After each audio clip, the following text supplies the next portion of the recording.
বন্ধুরা দেখো আমার বাড়ির এই যে ফিল্টারের স্প্যামটা দেখো কেমন হয়ে গেছে, এইমাত্র পুরো কালো হয়ে গেছে। তো এটা আমি চেঞ্জ করার জন্য নতুন এনেছি, এটা এখন আমরা চেঞ্জ করব। ঠিক আছে, তো চলো আগে এটা পরিষ্কার করে নেবে, ক্লিন করে নিয়ে চেঞ্জ করে আবার লাগিয়ে দেবো।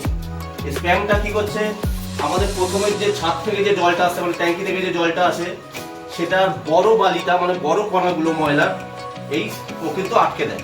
সেখান থেকে তারপরে আমাদের কার্ট্রেজে যায়, কার্ট্রেজ থেকে আমাদের মেশিনে কার্ট্রেজ ফিল্টার, যেটাকে আমরা আমাদের আয়রন গার্ড বলছি, তারপর এখান থেকে আমাদের জলটা মেশিনে ঢুকছে। আর মেশিন থেকে তোমরা জানো পরপর ফিল্টার যেমন যেমন হয় সেটা তো আমরা ক্লাসে ডিসকাস করি।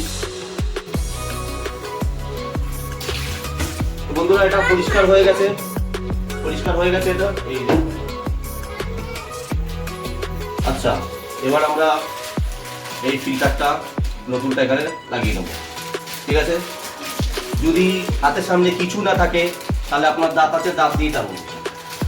ঠিক আছে,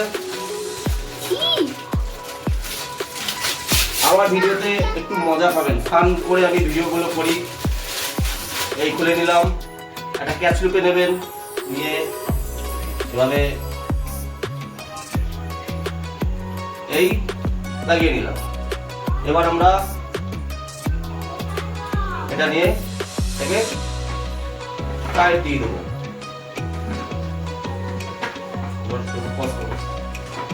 হয়ে গেছে, কিন্তু ফাইনাল টাইটটা আমাদের দেবো এবার। দেখতে পাচ্ছ বন্ধুরা,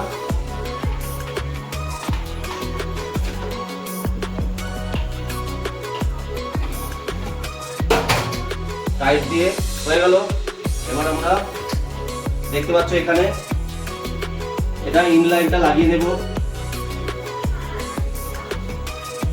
আর ফিল্টারটা এখানে আটকে নেব,